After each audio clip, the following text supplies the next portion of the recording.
So let's get started.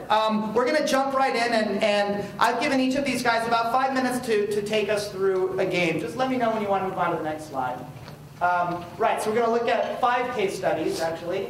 And let's start with Greg. One of the things that I asked these guys to do is really try and get explicit. Can someone actually go turn off the lights? The 3 light switches all the way to the right. Yeah, just put them mostly down. So one thing that I wanted to do is really have these guys get explicit. The questions that you often think about are, how long did it take to make this game? You know, how many people worked on it? I guess that's actually not here, but if you can ask them if you want to. So for every game, there's a little bit of stats about the game itself. You want to go ahead, Greg? Yeah, I'm going to go ahead. So please cast your mind back to 1998. I'm senior designer for Crossover Technologies, which is a developer in New York.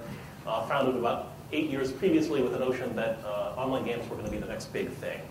Online games were going to be $1 billion by 1994, then they were going to be $1 billion by 1995.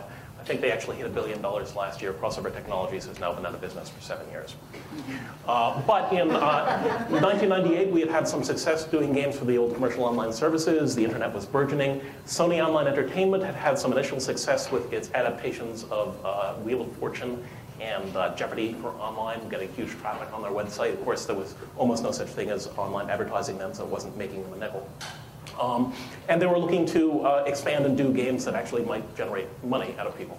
And they had a deal with a little company in San Diego called Virant, which had done a tank game for them, which didn't do well, but was working on something called EverQuest. But they also made a deal with us to do a game called Fantasy War. Now, we knew about EverQuest, of course, and we had looked at the idea of doing a graphical mud, as we thought of it at the time, and said, oh, well, everyone else will do that, so why should we do that?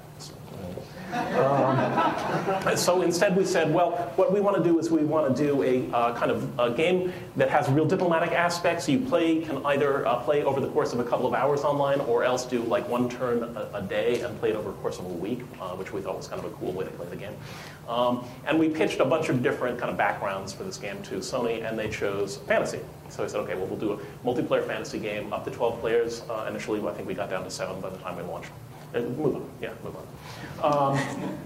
And the notion here was, this is not a retail game. It's purely download, but then you pay to play. And we decided not only were we going to innovate in terms of game style, we were also going to innovate in terms of business model.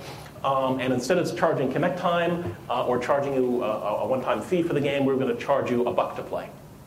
A complete game to conclusion. We thought that was like a really attractive model. No one thinks about paying $1. As it turns out, everyone hated that. And it's just like, why can't I just buy the game? It's fine, you know. So we were screwed from the inception. We also started with an engine we'd used for a previous game, which we thought would save us a lot in terms of development effort, which it probably did, but it also gave us a very clunky interface because it really didn't work in this environment. We set about developing it. There's a team of about 12 people. 3 programmers, 3 artists, random other people. One of the intelligent things we did, actually, is we paper prototyped this. We actually did a paperboard game version of it and played it so that we had pretty good feeling that the game would work and be fun before we actually started development on it. Took us about 9 months. When we founded the project, Sony was like really enthusiastic about it, and by the time we ended the project, Fantasy War had launched. And they were no longer really enthusiastic about the product. And indeed, our producer had decided that he hated us. And we got into a legal dispute with the publisher. They actually wouldn't pay us the final payment for many years. Also, they did literally zero. They spent $0 in terms of promotion and marketing once the game was published. The deal with us to do the development actually got more coverage in the press than the actual launch of the game. We never had more than a few thousand players. The players who played it loved it, but unfortunately there weren't enough of them. Kelly Flock was then hired to be head of Sony Online Entertainment. And here in San Diego, we've got EverQuest, and in New York, we've got Fantasy War and Jeopardy Online, and you know. He actually came in, talked to the New York office of Sony Online Entertainment, and said, I quote, "You guys are worthless." Shut down the office, fired them, moved everything to San Diego. We made a deal with them to get the final payment on the game, and some months later, shut it down. I actually own the rights to this title now, for what it's worth. All right, thank you, Greg.